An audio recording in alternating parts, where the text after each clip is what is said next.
in his final years, was the world real to him? Did he really know what was going on? He really didn't know what was going on. Hubbard had finally become so taken up in his own world where he couldn't even distinguish between what was real and what wasn't. He lived in a movie set, a Hollywood movie set that he thought was real. He couldn't distinguish between the front and the back.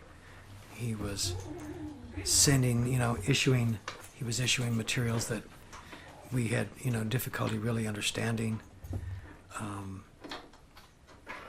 He, as I said, it was a storyteller caught up in his own stories, and he couldn't distinguish it anymore. In that final week, what have you been told about his, what have you been told about his physical and mental condition at that time? Not so much final week, but in those final years at Creston, what was he actually physically and mentally like by then? I wasn't at Creston to see him or meet with him when he was alive, but speaking with people since then, he was, and also from autopsy reports and the like, he had grown a beard, he had grown his long hair. The nails were long, very much in the same problem as they found out with Howard Hughes, unkempt nails. Neighbors, there was a neighbor that walked in on him one day, and he had become very frightened and suddenly scurried out of the barn. He was frightened to meet people. He was terrified of meeting any new people. He was disappearing down into this little strange world of his that he had created. And the irony of this is a man that was promulgating and telling the world that with my technology and ideas you can get bigger and bigger and bigger, and yet he was shrinking down until finally he was hiding. And of course that Scientology had to put it that he was off researching, when really the man was hiding like Howard Hughes, afraid of the world finding him. What happened in the final couple of weeks of his life, starting off with the gambling holiday in Reno for his doctor and Hubbard's stroke? What I've been able to learn is that in the final weeks is that Dr. Gene Denk was with him up at the ranch for a very long time, taking care of him because Hubbard was very concerned about his health. He was always worried about colds and things like that. And finally Denk and several others went up to Reno, which is in the Lake Tahoe area of California, basically east of San Francisco, right on the border with Nevada. And went up there and gambled and spent some time. And that was when Hubbard had his last stroke. And Denk was away.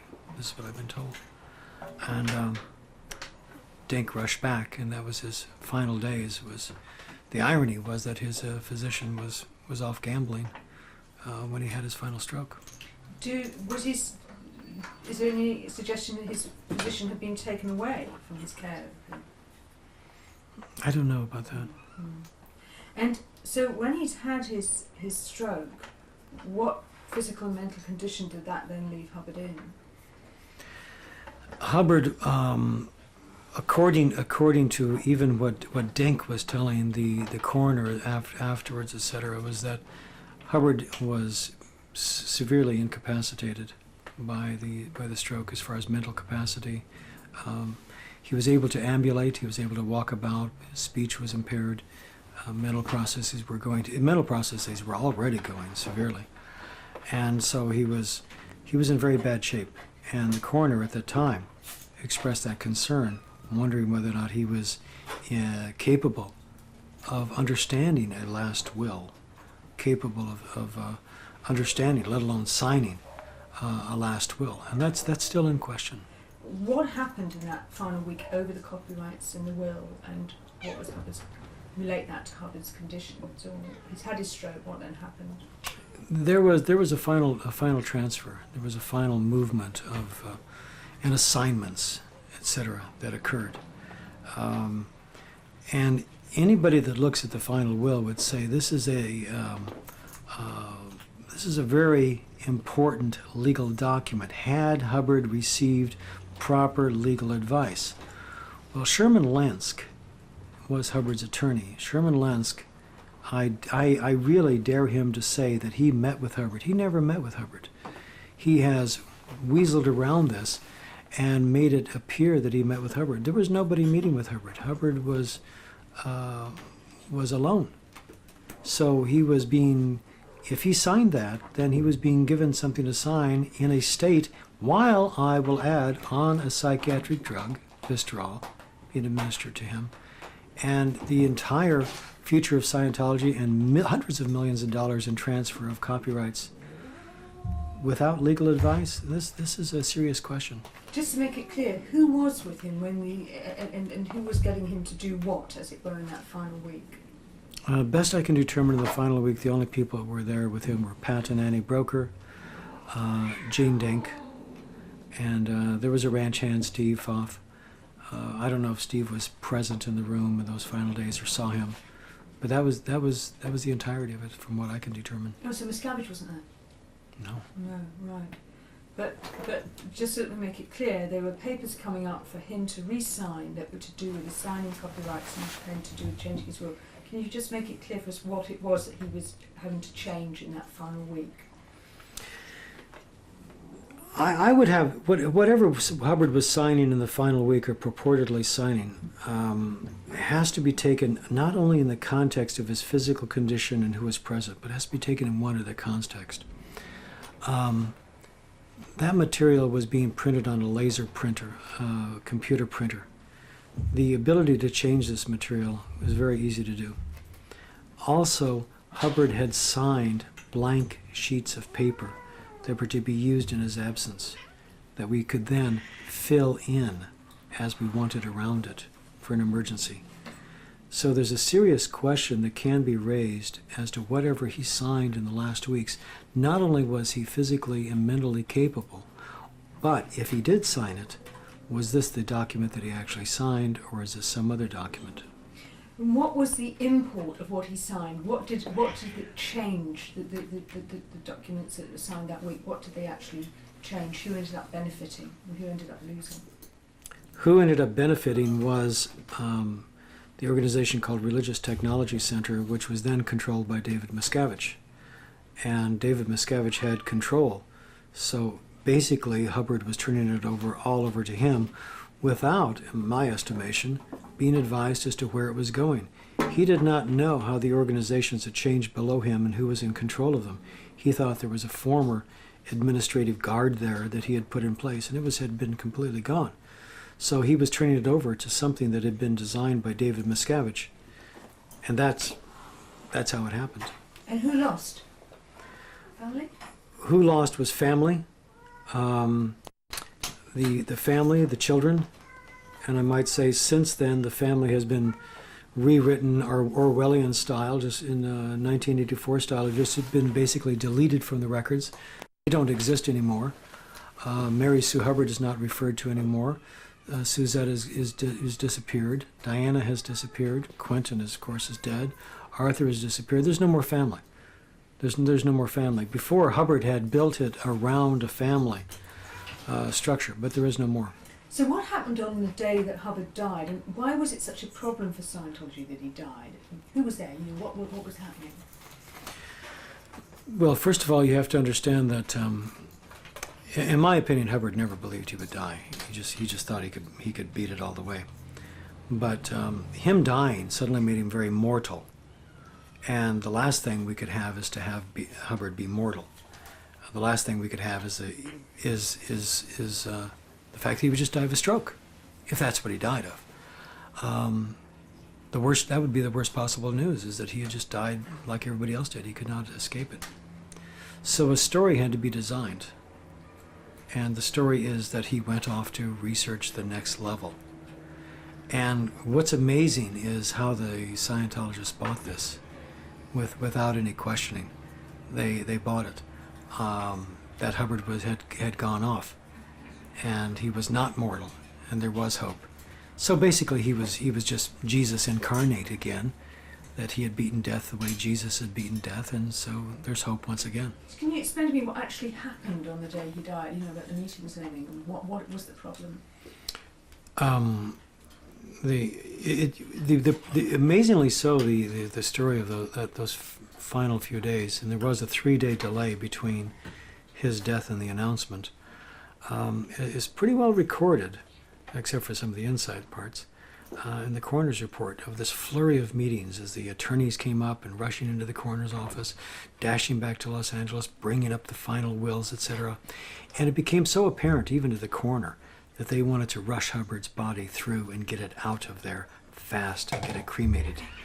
And the main reason for that is that nobody wanted any inspection. Nobody wanted anything to have any inspection of Hubbard's body and get it out of there, get it done, get it announced, get it away from the authorities. And that's what they were able to do. How did they actually announce the death to the church? What was actually said, by Broker and Miscavige? What was the story? How did they, do you think about the shindig? It was at the Hollywood Palladium.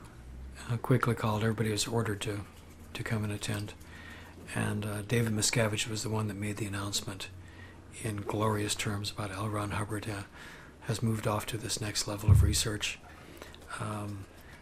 One of the attorneys who came up to the ranch with me that night when he died also announced that everything was in final order. Pat Broker, who was at the ranch, he got up and said, this is wonderful, and confirmed it, because Pat Broker had been a very mysterious figure. And so if everybody there making this pronouncement about how he had taken off in this way, the Scientologists bought it. But then again, it's not unusual. They had already bought Scientology, so why not buy the rest? What they were buying was that he hadn't died. He had decided to go off into the galaxy to do more. He'd voluntarily left his body. Is this the story? The impression that was being given was that he had voluntarily decided to leave and go off on his research. The difficulty with that is that, besides just the fact that it's not substantiated by anything in the physical universe, is that there was no announcement, there was no planning, there was no note of goodbye, although a couple of months later there was a purported note that Miscavige later said was a forgery. So this became a very controversial period. But the main thing was that they had to present this man as just being in control of his life rather than life controlling him, because that's what he was selling to the world, was with my technology you can be in control of your life, including your death. And if he couldn't be in control of his death, then Scientology was a fraud. So to keep Scientology from being a fraud, he had to be in control right at the final moment. Has anyone told you anything else about that final week? Have we left anything out that's important? No. What happened to the brokers? I was sent off. There was about a year afterwards, after Hubbard's death, there was a great shakeup and there was a purge with a power play and shakeups, and the brokers were removed from power. Annie Broker was sent off to one of the prison camps, where I happened to be at the time. She arrived. She was completely broken. Annie Broker just was a shell of a person. Pat Broker disappeared, and just went off, and nobody could find him. And the point was, at that moment, David Miscavige had finally taken final control of everything. He had taken over the Guardian's office, which is the only section that could have ever prevented this thing from happening, and convinced them that they were criminals and they needed to give up. He had taken over from Mary Sue, and he'd finally taken over from Pat Broker. All that was left at that point was David Miscavige. Okay, that's great on the death. Just a couple of questions on Operation Snow White. What was the purpose of Operation Snow White, and what was achieved before it was uncovered? Snow White was purportedly designed by Hubbard to find false reports in the files. A deeper reason, a deeper truth was he was being denied access to certain countries. They were kicking him out. He was being kicked out of Greece, and he had trouble in Portugal. And Hubbard, typical of his style, always believed it was somebody else's fault and never his fault. But the deeper truth was that he believed that there was an international cabal that was in control of the attack on him around the world, as well as the attacks on various countries. And so Snow White was written in 72, 73, to find this cabal, find all the connections between all these enemy groups, to expose them, to destroy them. And that's why he wrote Snow White. And in terms of the US, what did they actually manage to do? Who were they infiltrating? What did they rewrite? What did they do there? One of the requirements of the Snow White program was to go after government files, secret government files that mentioned Scientology, mentioned Hubbard. And in the United States, it just got a little bit out of control because it began to break into government offices and steal the files. For that, we were raided. I was there during the raid of 1977 when the FBI came in and got all those files and got all the evidence of what had been going on. As a result, Mary Sue Hubbard, Hubbard's wife, and 10 other executives went to jail. And that sent Hubbard off into hiding. And that really was, in effect, the final straw that sent him off into hiding and took Mary Sue Hubbard out of control and finally brought David Miscavige into power. But just so that we got it clear for you, the idea wasn't to steal, was it that Scientologists would infiltrate, they'd work there, they'd find the record, they'd rewrite it, what was the actual idea in terms of all those government departments and places that held records on them? Well, the main requirement was to get those files and to get the information. In some cases, it was done through infiltration. In some cases, it was done through burglary. The idea was to get the information so you could learn the enemy's plans. It was just pure military intelligence. If this were the CIA infiltrating, the Russian government, or even the Italian government, or even the British government, it would make sense. It just doesn't make sense for a church to be doing this with the government. And you mentioned Mary Sue and 11 others went to jail for it. Who was really behind Snow White? Snow White was Hubbard's program from day one. Mary Sue was assigned to execute it, and there was this pyramid effect. Hubbard, Mary Sue, and then the international echelon, and then each of the continents, United States, UK, Europe, etc. And Hubbard was monitoring this whole thing at the top, and our reports went up to Hubbard. And just by that much was he not indicted by the federal government in 1977 or 78 when this was all finished. I had heard that they had avoided it because it was not that evident. They were worried about getting the conviction of him, but he was in charge. The training that intelligence chiefs go through depends upon their hierarchy. You're basically, if you're an agent, of course, you're trained to lie. You're trained to assume identities. You're trained in document handling, etc. Then, as you move up, you're trained in running agents, double agents, plants. The one thing I always tell Scientology, the media, is that the one thing Scientology is very good at is intelligence. They're very good at running spies. In fact, it was after the raid of 1977 that one of the FBI chiefs said that Scientology had an intelligence apparatus that could, be compared to what the Soviet Union had, or the Israelis. Not in size, but they're good.